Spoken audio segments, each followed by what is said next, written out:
Assalamualaikum warahmatullahi wabarakatuh. Apa kabar anak-anak yang soleh dan solehah, siswa MTS Muhammadiyah 1 Samarinda? Pada pertemuan kita hari ini, kita akan membahas tentang mata dan alat optik. Jadi, perhatikan penjelasan berikut dengan seksama dan dengan teliti ya.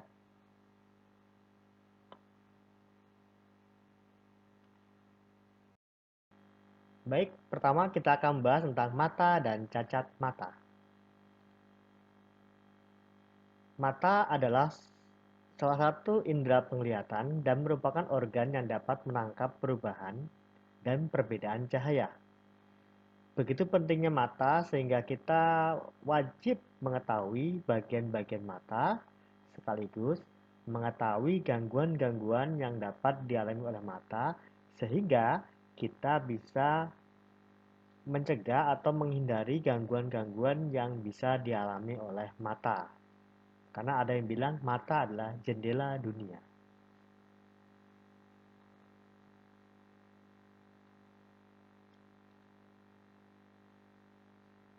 Mata adalah indera penglihatan dan merupakan organ yang dapat menangkap perubahan dan perbedaan cahaya.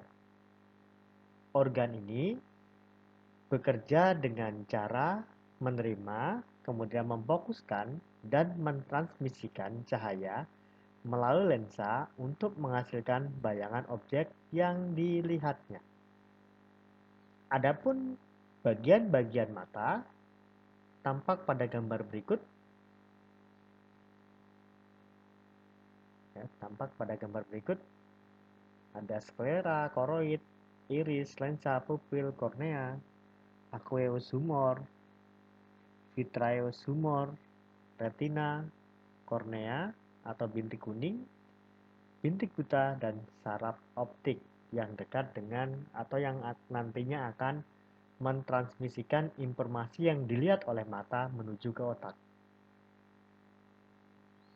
Nah, pengertian-pengertian dari bagian-bagian mata bisa kalian baca atau bisa kalian cari di internet. Kalau yang sudah punya buku bisa dibaca di bukunya. Sudah lengkap di situ. Di sini Bapak hanya akan menyampaikan bagian-bagian mata secara umum dan juga cara kerjanya. Adapun cara kerja mata, yang pertama adalah mata itu bisa melihat suatu benda kalau yang pertama ada cahaya dan yang kedua benda tersebut dapat memantulkan cahaya. Jadi kesimpulannya, meskipun ada benda tapi tidak ada cahaya, maka mata tidak bisa melihat benda tersebut. Demikian juga sebaliknya, ada cahaya tapi tidak ada benda, maka bendanya juga tidak akan terlihat. Cahaya yang dimantulkan dari benda akan masuk ke dalam mata melalui kornea. Tepat di belakang kornea tersebut terdapat cairan yang kita sebut sebagai aqueous humor. Cairan ini fungsinya untuk membiaskan cahaya yang masuk ke mata. Intensitas atau banyak sedikitnya cahaya yang masuk ke mata itu akan diatur oleh pupil, yakni celah lingkaran yang dibentuk oleh iris. Iris itu sendiri adalah selaput yang selain berfungsi membentuk pupil juga berfungsi sebagai pemberi warna pada mata. Jadi kalau ada orang yang warna matanya itu hitam, biru atau coklat itu karena dibentuk oleh iris. Jadi yang memberikan warna pada mata itu adalah iris. Nah, setelah melewati pupil, cahaya masuk ke lensa mata.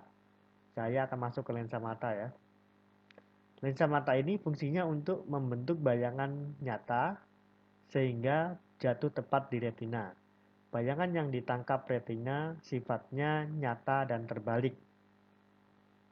Bayangan ini kemudian disampaikan ke otak melalui saraf optik dan diatur sehingga manusia normal mendapatkan kesan melihat benda dalam kondisi tegak. Jadi sebenarnya bayangan yang jatuh di retina itu terbalik, ya terbalik. Tapi karena ada apa namanya saraf optik, maka diteruskan ke otak sehingga otak menerima bayangan yang sampaikan ke otak itu tidak terbalik tapi tegak. Ya, kira-kira seperti itu. Kemudian selanjutnya, ini skema dari kerja dari mata itu sendiri. Ini benda, kemudian bayangan. Pada dasarnya ketika sampai di lensa mata, maka ketika jatuh di retina itu bendanya berbentuk terbalik ya. Tapi karena ada saraf optik tadi, maka informasi dari saraf optik tadi menginfokan kepada otak bahwa benda itu ternyata diolah sedemikian rupa, diproses sehingga tampak oleh manusia bendanya tegak tapi tidak terbalik. Nah, seperti itu ya. Kemudian titik dekat punctum proximum adalah jarak terdekat antara benda dengan mata, yang benda tersebut dapat terlihat dengan jelas ketika mata berakomodasi secara maksimum. Titik dekat manusia bisa berubah-ubah sesuai usianya. Nah, makin tua usianya, maka titik dekat mata makin besar. Untuk orang dewasa normal, titik dekat mata adalah 25 cm atau lebih dari 25 cm. Jadi semakin dia tua, maka titik dekatnya akan semakin besar. Kemudian titik jauh atau punctum remotum adalah jarak terjauh antara benda dengan mata, di mana benda tersebut dapat terlihat dengan jelas ketika mata tak berakomodasi. Untuk mata normal, titik jauh mata adalah tak terhingga.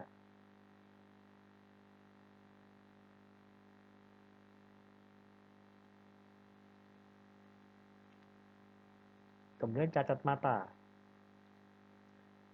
Cacat mata adalah gangguan yang terjadi kepada mata. Salah satunya adalah ada beberapa orang yang sudah tidak dapat melihat benda dengan jelas, baik yang dekat maupun yang jauh, atau kedua-duanya. Nah, hal ini disebabkan oleh otot iris sudah tidak dapat membuat akomodasi maksimum atau minimum. Orang seperti itu disebut memiliki cacat mata. Ciri-ciri cacat mata. Rabun jauh atau miopi adalah salah satu jenis cacat mata yang melihat benda tampak buram. Hal ini disebabkan bola mata terlalu tebal atau lensa mata terlalu cembung. Kecilnya daya akomodasi menyebabkan berkas cahaya yang seharusnya tiba di retina berpotongan di depan retina. Jadi kalau rabun jauh ini bayangan jatuh di depan retina. Dan yang kedua adalah rabun dekat. Kalau rabun dekat, orang-orang tidak bisa melihat benda pada jarak yang dekat. Hal ini disebabkan karena bayangan jatuh di belakang retina.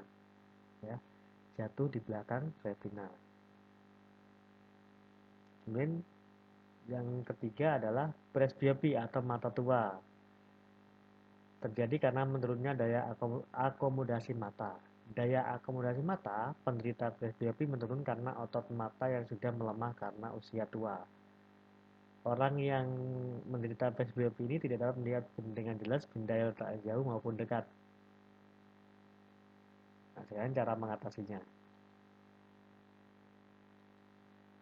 Untuk rabun jauh, ya, untuk rabun jauh bisa ditolong dengan menggunakan kacamata atau lensa kontak yang dapat menyebarkan sinar sebelum masuk ke mata, sehingga berkas cahaya sejajar atau difokuskan tepat di retina. Jadi karena dia tuh bayangannya tadi yang awalnya jatuh di depan ya jatuh di depan retina atau tidak tepat di retina, maka dibantu dengan lensa yang bisa menyebarkan cahaya tadi, sehingga sinarnya atau cahaya yang tadi bisa bertambah panjang sehingga bisa jatuh tepat di depan retina. Maaf, tepat di retina bukan di depannya ya. Nah, lensa tersebut adalah lensa cekung atau lensa negatif yang sifatnya adalah divergen atau menyebarkan sinar. Yang kedua adalah rabun dekat. Untuk rabun dekat tadi dibahas di awal bahwa bayangan jatuh di belakang retina, jauh di belakang retina. Maka harus ditolong dengan kacamata atau lensa kontak, yang lensa kontak ini mampu mengumpulkan cahaya. Jadi dibantu dengan kacamata atau lensa kontak cembung atau konvergen, sehingga cahaya atau sinar yang masuk bisa dikumpulkan di satu titik sehingga bayangan bisa jatuh tepat di retina. Itu untuk rabun dekat. Sedangkan untuk presbiopi atau mata tua biasanya digunakan kacamata rangkap. Nah, lensa ini atau kacamata ini terdiri atas lensa cekung untuk melihat benda-benda yang jauh dan lensa cembung untuk melihat benda-benda yang dekat. Oke. Selanjutnya kita akan bahas tentang alat-alat optik yang kerjanya atau fungsinya untuk membantu manusia untuk melihat atau mengabadikan momen-momen penting. Oke, selanjutnya kita akan membahas tentang alat-alat optik. Untuk melihat benda dan mengabadikan peristiwa-peristiwa penting yang tidak dapat dilakukan oleh mata biasa, maka orang-orang membuat berbagai alat optik yang fungsinya untuk membantu aktivitas.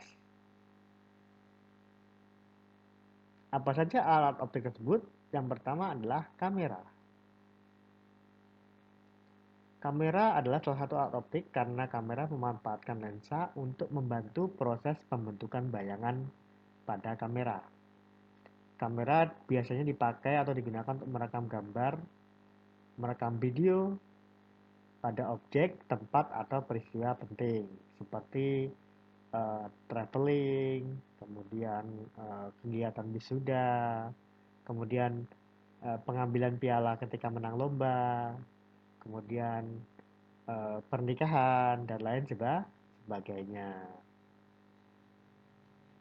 Bagian-bagian mendasar dari kamera, yang pertama ada diafragma, kemudian apertur, lensa, dan juga film. Diafragma berfungsi untuk mengatur jumlah cahaya yang masuk. Aparatur merupakan diameter bukaan celah. Lensa terletak di bagian depan kamera. Film berfungsi menangkap bayangan yang dibentuk oleh lensa cembung. Jadi film ini fungsinya sama seperti retina pada mata. Cara kerjanya, ketika kita mengambil gambar sebuah benda dengan menggunakan kamera, cahaya yang dipantulkan oleh benda tersebut masuk ke lensa kamera. Banyaknya cahaya biasanya diatur oleh diafragma, mirip dengan pupil pada mata, dan pengatur cahaya atau shutter. Untuk menghasilkan kualitas gambar yang baik dan tajam, pada kamera konvensional perlu diatur fokus lensanya, yaitu dengan memajukan atau memundurkan lensa tersebut. Tapi pada kamera digital dan pada kamera HP biasanya sudah ada fasilitas autofocus sehingga kita tidak perlu memfokuskan lensanya. Jadi secara otomatis lensanya akan memfokuskan diri sendiri. Seperti itu. Dengan pengaturan yang tepat, maka pantulan bayangan benda tersebut akan tepat jatuh pada film atau foto sehingga fotonya atau film gambar yang ditangkap itu terlihat jelas. Jadi kalau misalnya gambarnya buram berarti kemungkinan fokusnya tidak fokus tepat jatuh di film fotonya ya. Bayangan gambar yang dihasilkan pada kamera bersifat nyata, terbalik, dan diperkecil. Ini contohnya ya, di gambarnya, skemanya. Mirip seperti pada mata. Nih, gambarnya juga terbalik. Oke. Selanjutnya, yang kedua adalah loop. Loop biasa disebut sebagai kaca pembesar merupakan sebuah alat optik yang terdiri dari sebuah lensa cembung, kerangkap. Loop berfungsi melihat benda-benda kecil agar tampak lebih besar. Bayangannya sifatnya maya, tegak, dan diperbesar. Bagian-bagian loop, seperti kita lihat, ada tangkai untuk memegang, kemudian ada skrup pengendali, kemudian ada kepala atau bingkai loop sebagai tempat lensanya, dan yang terakhir adalah lensa cembung. Jadi loop ini menggunakan lensa cembung. Adapun prinsip kerjanya, Penggunaan loop visual harus menempatkan benda yang akan dilihat pada ruang satu antara lensa dan fokus lensa, sehingga akan dihasilkan bayangan yang diperbesar dan maya. Perbesaran yang dihasilkan oleh loop adalah perbesaran angular atau perbesaran sudut. Oke, yang ketiga adalah mikroskop. Bukan Microsoft ya, tapi mikroskop. Mikroskop digunakan untuk melihat benda-benda yang berukuran kecil seperti bakteri dan juga virus. Biasa dipakai pada penelitian dalam bidang biologi, farmasi, medis, dan sebagainya. Jadi mikroskop ini diciptakan untuk melihat benda-benda yang tidak bisa dilihat dengan menggunakan mata biasa. Benda-benda kecil ya. Adapun bagian-bagiannya tampak pada gambar. Nah, kompleks kan? Ini adalah mikroskop sederhana yang menggunakan cahaya sebagai media pemantul bayangannya. Nah, sampai saat ini ada mikroskop yang lebih canggih lagi dengan menggunakan elektron sebagai eh, pemantul cahayanya seperti itu, atau tidak menggunakan cahaya lagi. Adapun cara kerjanya yaitu objek ditempatkan di ruang dua lensa objektif sehingga terbentuk bayangan nyata terbalik dan diperbesar. Lensa okuler mempunyai peran seperti loop, sehingga pengamat dapat melakukan dua jenis pengamatan, yaitu dengan mata tak berakomodasi atau dengan mata berakomodasi maksimum. Nah, seperti ini ya. Oke, selanjutnya teropong. Teropong adalah alat optik yang digunakan untuk mengamati benda-benda yang tak jauh, misalnya bintang, agar tampak lebih dekat dan lebih jelas. Teropong juga sering disebut teleskop. Teleskop pertama kali ditemukan oleh Galileo Galilei. Teropong ada dua macam, yaitu teropong bintang dan teropong bumi. Teropong bintang biasanya digunakan untuk mengamati benda-benda angkasa, sedangkan teropong bumi digunakan untuk mengamati benda-benda di bumi yang letaknya jauh dari pengamat. Biasanya dipakai di militer ya, untuk melihat posisi musuh dan juga sebaliknya. Atau untuk berpetualang biasanya bisa tuh, untuk teropong bumi ya. Cara kerja teropong bintang sederhana terdiri atas dua buah lensa cembung yang berfungsi sebagai lensa objektif dan lensa okuler. Pengamatannya dilakukan dengan mata tidak berakomodasi sehingga mata tidak cepat lelah. Hal ini dapat dilakukan dengan cara mengatur agar bayangan lensa objektif terletak di titik fokus lensa okuler. Bayangan yang dibentuk teropong bintang bersifat nyata terbalik diperkecil. Perhatikan gambar berikut. Nah, ini bayangannya nyata terbalik dan diperkecil. Jadi bayangannya terletak di antara lensa objektif dan lensa okuler. Teropong bumi sering disebut sebagai teropong Eugenia atau teropong Medan. Terdiri atas tiga buah lensa cembung, yaitu lensa objektif, lensa okuler, dan lensa pembalik. Bayangan yang terbentuk pada awalnya bersifat nyata, tegak, dan diperkecil. Bayangan benda pada teropong bumi bersifat tegak karena adanya lensa pembalik yang berfungsi membalik bayangan dari lensa objektif, sehingga bendanya letaknya adalah tegak, seperti tidak terbalik. Ya. Perhatikan proses pembentukan bayangan pada teropong bumi berikut ini.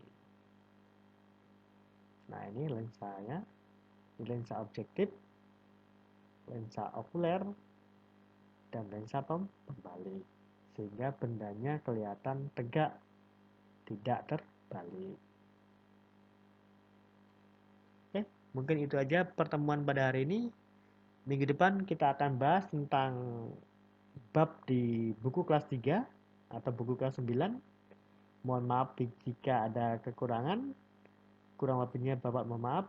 Bapak Heri, Assalamualaikum warahmatullahi wabarakatuh.